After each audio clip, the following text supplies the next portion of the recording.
ये आकाशवाणी है। प्रस्तुत है कार्यक्रम सुर्खियों में। इसके अंतर्गत सुनिए विश्व ऊर्जा कांग्रेस 2024 में भारत के दृष्टिकोण पर चर्चा। इसमें भाग ले रहे हैं ऊर्जा मंत्रालय के पूर्व सचिव अनिल राजदान और कार्यक्रम का संचालन कर रहे हैं अम्बरीश सक्सेना। विश्व ऊर्जा कांग्रेस 2024 ये जो सम्मेलन है, ये जो कांग्रेस है, अभी इसी सप्ताह संपन्न हुआ है नीदरलैंड में और भारत ने काफी जोर शोर से इस कार्यक्रम में भाग लिया, पैनल डिस्कशंस में और एक राउंड टेबल में, और हमारा पेविलियन भी भारत का वहां पर लगा हुआ था। हमारे साथ मौजूद हैं श्री अनिल राजदान जी। अनिल जी, इस कार्यक्रम में आपका स्वागत है। धन्यवाद। ये जो सम्मेलन था, ये जो कांग्रेस थी जिसमें विश्व के तमाम देशों ने भाग लिया, ये क्या थी, इसका क्या महत्व था भारत के संदर्भ में और विश्व के संदर्भ में?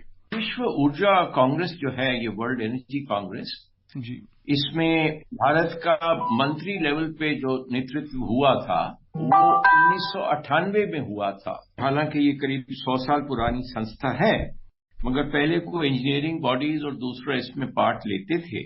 मगर सन 1998 में उस वक्त ये फैसला लिया गया था मिनिस्ट्री में कि हमारे मंत्री जी मिस्टर कुमारमंगलम इसमें पार्ट लेंगे, और मैं एज जॉइंट सेक्रेटरी, हमारे ऊर्जा सचिव तब और chairman of central electricity authority और सीएमडी ऑफ एनटीपीसी इसमें भाग लेने गए थे। ह्यूस्टन में हुई थी। ये हमने तब रियलाइज किया कि उस वक्त भारत एक बहुत शक्तिशाली देश के रूप में उभर रहा था और ऊर्जा के रूप में, एनर्जी के रूप में हमारा बहुत एक एम्बिशियस प्लान था, क्योंकि कोई भी डेवलपमेंट, कोई भी विकास एनर्जी के बिना असंभव है। तो हमने सोचा कि इस विश्व फोरम के साथ हमें एक ज्यादा फॉर्मल अटैचमेंट होना चाहिए और मंत्री जी के नेतृत्व में सारे ऊर्जा जो मंत्रालय हैं वो इसमें भाग लें, और तब से ये चालू हुआ। फिर 2007-8 में का रोम में सम्मेलन हुआ था और हमारे ऊर्जा मंत्री जब शिंदे साहब थे वो भी गए थे, और सेंट्रल इलेक्ट्रिसिटी अथॉरिटी का, क्योंकि वो एक प्लानिंग अथॉरिटी है बिजली की जो कि सारा प्लान बनाती है, वो उसमें शामिल हुए, और बाकी जो ऊर्जा की कंपनीज हैं, प्राइवेट और पब्लिक सेक्टर यानी कि सरकार की कंपनीज और जो निजी क्षेत्र में हैं, वो इसमें बढ़ चढ़ के उन्होंने भाग लिया। और इसमें ये होता है कि ग्लोबल डिस्कशंस होते हैं, जो कि मेजर ऊर्जा प्लेयर्स हैं वो आके इसमें डिस्कस करते हैं कि हमारे आगे के प्लान्स क्या हों, क्या न्यू डेवलपमेंट्स हैं। पिछले जैसे 20 साल पहले करीब ये डिस्कशंस थे कि हम जो कोयले से ऊर्जा पैदा करते हैं उसमें एफिशिएंसी इंप्रूवमेंट कैसे की जा सके। फिर ये ग्लोबल वार्मिंग की बातें शुरू हो गई, तेल का भी महत्व है बहुत। ये सब क्लाइमेट चेंज इश्यूज तब चालू हो गए थे। आज के संदर्भ में कौन से ऐसे महत्वपूर्ण मुद्दे हैं, क्योंकि एक तरह से हम देखें तो ये एक तरह से ट्रांजिशन का फेज है, क्योंकि पहले जिस तरह की हम जिन स्रोतों पर निर्भर करते थे, परंपरागत स्रोतों पर ऊर्जा के लिए, तो आज काफी उसमें बदलाव आया है। रिन्यूएबल एनर्जी की हम बात कर रहे हैं और उस तरफ जाने की कोशिश कर रहे हैं, और चूंकि हमें जो पर्यावरण का स्तर है उसको भी बना के रखना है। तो आज के समय में कौन से ऐसे बड़े मुद्दे हैं जिन पर हमें ध्यान देने की जरूरत है? अब जो फोकस है ना ही सिर्फ एनर्जी सेटिस्फैक्शन की तरफ है, मतलब कि ऊर्जा की जरूरियात पूरी करनी है। ये हो गया है कि पर्यावरण में जितनी तेजी से गिरावट आ रही है और ये जो क्लाइमेट क्राइसिस सा हो रहा है, इसको हम कैसे रोक पाएं, और वो जो थ्रस्ट है कि वो कार्बन किसी तरह से हमें उसकी मात्रा कम करनी है। वो कार्बन आप कैसे कम कर सकते हो, जितनी कि आपने बताया रिन्यूएबल एनर्जी की तरफ आप जाइए, सौर ऊर्जा जो है, पवन ऊर्जा है, दूसरा पेट्रोलियम फ्यूल्स है। अब इस वक्त भारत हम करीब विश्व के 3रे नंबर पे आते हैं फॉसिल फ्यूल यूज में, तो और इमिशंस भी फिर नेचुरली ज्यादा है, मगर हमारी पर कैपिटा इमिशन जो है वो ग्लोबल एवरेज से भी करीब बहुत कम है, 1/3 के करीब है। तो ये जो अब नया जो ऊर्जा का ये थ्रस्ट है, ये बिल्कुल ही रिन्यूएबल एनर्जी की तरफ जाएगा, और हमने भी अपना टारगेट किया है कि हम 2030 तक 500 गीगावाट का हमने देश के लिए अपना टारगेट रखा है, जो कि एक बहुत एम्बिशियस टारगेट है मगर जरूरी भी है। और ये एक अवसर भी हो सकता है कि हमारी जो इंडस्ट्री है इस तरफ ग्रो करे एनर्जी इंडस्ट्री, क्योंकि जब आप ये रिन्यूएबल एनर्जी लाते हो, जाके सौर्य ऊर्जा या पवन ऊर्जा, ये एक किस्म की वेरिएबल सी एनर्जी है। जब धूप की इंटेंसिटी ज्यादा है और खास तौर पे दिन को है, तो आपको इसका उस वक्त उपयोग करना है। पवन ऊर्जा है, जब विंड कंडीशंस ठीक हैं उस वक्त होएगी जी। मगर मैं समझता हूं कि अगर कार्बन फ्री आपने एनर्जी देनी है बेस लोड, तो वो आपको न्यूक्लियर एनर्जी की तरफ तेजी से दौड़ना पड़े।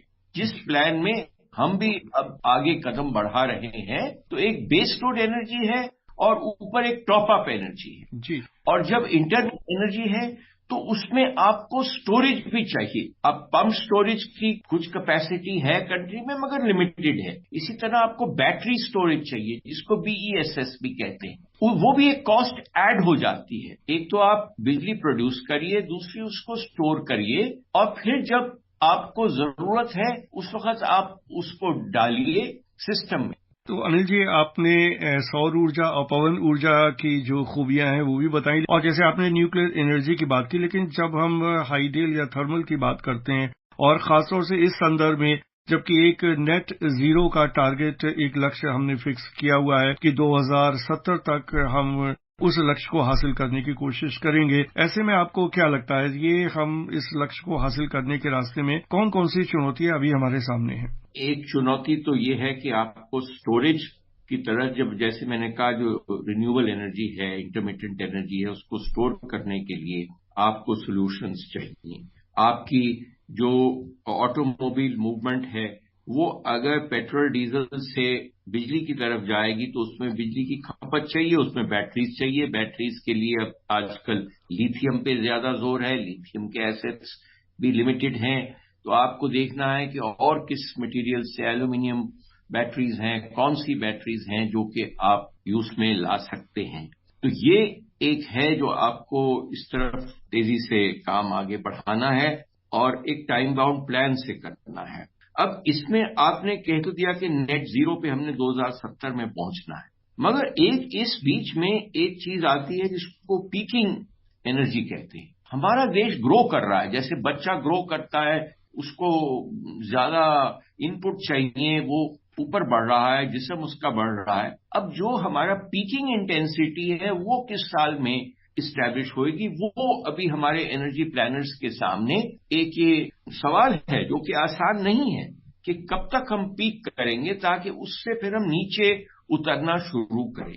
जो डेवलप्ड वर्ल्ड है वो पीकिंग के करीब है, उनको कर चुके हैं, उनकी जितनी जरूरियात थी इससे ऊपर अब वो नहीं एब्जॉर्ब कर सकते और उनको जरूरत भी नहीं। मगर हम तो भी ग्रोइंग कंडीशन में हैं। हमने कितने लोगों को तो घर में अभी बिजली पहुंचाई है, उनका यूज बढ़ेगा। और साथ ही साथ जैसे कि अब गर्मी अगर बढ़ेगी, जो ग्लोबल वार्मिंग है, पिछले जो कुछ 2-3 साल के टेम्परेचर्स हैं वो रिकॉर्ड हाई पर हैं, तो उसके लिए आपको एयर कंडीशनिंग चाहिए जो कि बिजली का लोड बढ़ाएगी, कूलिंग सिस्टम्स चाहिए। जी अनिल जी, एक और बहुत ही महत्वपूर्ण बात है जो हमारे जितनी भी हम योजनाएं बना रहे हैं और जो भी हम नए तरह के ऊर्जा स्रोतों की तरफ जाने का प्रयास कर रहे हैं और कार्बन एमिशन को कम करने की कोशिश कर रहे हैं, तो इन सारी चीजों को करने के लिए भारत को भी पैसे की जरूरत है। विश्व के स्तर पर तो दुनिया के तमाम देशों को पैसे की जरूरत है, तभी इन सारी योजनाओं पर अमल हो सकता है। तो ऐसे में हमें नए फंडिंग विकल्पों को तलाशना होगा, और इस तरह का भी अभी जो ये वर्ल्ड कांग्रेस हुई, इसमें भी इस तरह का ये प्रस्ताव आया कि हम बॉन्ड्स को लेके आए और बॉन्ड मार्केट्स के माध्यम से हम कुछ पैसा कलेक्ट करने की कोशिश करें, जिससे कि हमारे पास पैसा होगा वो विश्व के स्तर पर, स्थानीय स्तर पर भी आएगा। आपका क्या सोचना है इस बारे में? बिल्कुल सही आपने फरमाया कि देखिए, बिना पैसे की लागत से कोई नई इन्वेस्टमेंट नहीं हो पाएंगी। और जिस स्तर पे हम कैपेसिटी एडिशन चाहते हैं, जिस स्तर पे हम सिर्फ कैपेसिटी एडिशन नहीं, हम तो मैन्युफैक्चरिंग कैपेबिलिटी भी अपनी बढ़ाना चाहते, तो उन इंडस्ट्रीज में भी आपको पूंजी की लागत है और वही हमारे एम्प्लॉयमेंट के स्रोत भी होंगे फ्यूचर के लिए। तो इसमें ये बिल्कुल सही बात है कि आपको बॉन्ड्स क्रिएट करने पड़ेंगे, ग्रीन बॉन्ड्स। आपको इसको इन्वेस्टमेंट को दिखाना पड़ेगा कि ये सेफ इन्वेस्टमेंट है। और ये इन्वेस्टमेंट ऐसी है जिसकी कि आगे ग्रोथ होगी ताकि आप उसमें इन्वेस्टमेंट अट्रैक्ट कर सके। मगर ज्यादा जरूरी ये है कि जो डेवलप्ड वर्ल्ड है, जिन्होंने ये ग्लोबल वार्मिंग क्रिएट करी है आफ्टर इंडस्ट्रियल रेवोल्यूशन, उन लोगों को इस हमारे कंसेशनल फंडिंग में काफी ज्यादा कंट्रीब्यूशन करना पड़ेगा जी। और क्रूशल बात ये आएगी कि वो ये ताकरे में हो रहे होंगे कि ये जो नया एनर्जी रेवोल्यूशन आएगा ये हमारे लिए एक और ग्रोथ का अपॉर्चुनिटी है। अब ये चीज जो है इसमें हमारा जैसा देश है जिसके पास टैलेंट है, डिमांड है, उसको देखना है कि हम किस तरह इस ग्रोथ अपॉर्चुनिटी को उन डेवलप्ड कंट्रीज में भागने ना दें और जहां तक हो सके अपने तक सीमित रखें। और जो ग्लोबल प्लेयर्स हैं वो यहां अपनी कंपनीज बनाए। तो इंटेलिजेंट पॉलिसी मेकिंग जिसमें कि हम बाहर वाले को अंदर आने का रास्ता दें, मगर ये दें कि भाई इन शर्तों पे आना है आपने, और ग्लोबली ये फैसला हो कि हाँ साहब ये जो अगला रेवोल्यूशन आएगा, जो अगला डेवलपमेंट अपॉर्चुनिटी आएगी, उसमें जो डेवलप्ड वर्ल्ड है उसको डेवलपिंग वर्ल्ड को साथ लेके चलना है। अब G20 में भी जो पीछे मीटिंग हुई उसमें हमारा जो सदारत थी, जो हमारा नेतृत्व था, वो बहुत मीनिंगफुल, मैच्योर और बहुत पॉजिटिव था। और उसमें हमने अब किसी अफ्रीकन नेशंस को भी बीच में लाया, जिसको कि डार्क कॉन्टिनेंट कहते हैं, मगर मैं समझता हूं कि वो कॉन्टिनेंट अभी ग्रीन है और हमें कार्बन सिंक्स क्रिएट करने हैं, जो कि अवेयरनेस हमारे देश में भी पूरी नहीं है। आपने G20 का उदाहरण दिया और जो पश्चिमी देश हैं, जो विकसित राष्ट्र हैं, उनकी जो अप्रोच है और हमारा जो अप्रोच है विकासशील देशों का, और हमारी जो परिस्थितियां हैं और हमारी जो जरूरतें हैं, उसकी दृष्टि से अगर हम देखें तो भारत की भूमिका G20 के लेवल पे या जो विश्व ऊर्जा कांग्रेस है इसके स्तर पर कैसे रेखांकित करते हैं? भारत की भूमिका मैं समझता हूं G20 की वजह से फोरफ्रंट पे आई है। हमने कैपेबिलिटी दिखाई है कि हम सबको इकट्ठा करके, डिसेंट्रलाइज मीटिंग करके, सबको पार्टिसिपेटिव अप्रोच करके हम कंसेंसस इवॉल्व करने में बहुत कॉम्पिटेंट हैं। और सबसे जरूरी बात यह कि जिसको कि ग्लोबल साउथ कहते थे, हम उनका वॉइस है और उसमें दम है। और जितने हम डेवलपिंग कंट्रीज को इसके अंदर इंक्लूड करेंगे, वेदर एज ए यूनियन और वन एंटिटी और प्रोग्रेसिवली शायद दूसरी एंटिटीज में तोड़ के, तो उससे जो हमारी स्ट्रेंथ है वो बढ़ेगी और उन कंट्रीज को भी हमारे में कॉन्फिडेंस होगा कि हम इस काबिल हैं कि उनकी आवाज हम विकसित देशों तक पहुंचा सके और अपनी ग्रोइंग इकोनॉमिक माइट से हमारी भी वहां, क्योंकि हम वर्ल्ड के लिए एक मार्केट भी हैं, हम इस तरह का नेतृत्व दे सके और एक तरह से मध्यस्थता कर सके इन द फ्यूचर के जो फ्यूचर इकोनॉमिक डेवलपमेंट प्लान्स हैं, आर्थिक या सामाजिक या विकासशील प्लान्स हैं और फाइनेंसिंग प्लान्स जैसे वर्ल्ड बैंक फाइनेंसिंग है, ये डेवलपमेंट की तरफ ज्यादा दे तवज्जो अपनी और उन कंट्रीज को दे जिनको की जरूरत है ज्यादा, और जो पूंजी है दुनिया की वो शेयर हुए। अगर एनवायरनमेंट शेयर हो रहा है तो पूंजी भी शेयर हो सकती है, टेक्नोलॉजी भी शेयर होनी चाहिए।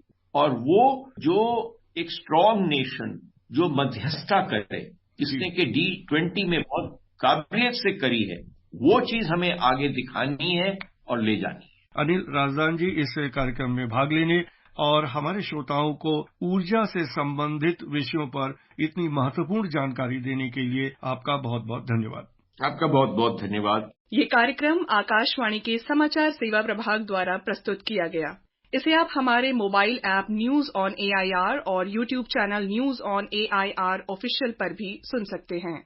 इस कार्यक्रम के संबंध में अपनी प्रतिक्रिया आप हमें ईमेल या WhatsApp के माध्यम से भेज सकते हैं। ईमेल का पता है airnsdtalks@gmail.com और WhatsApp नंबर है 9289094044।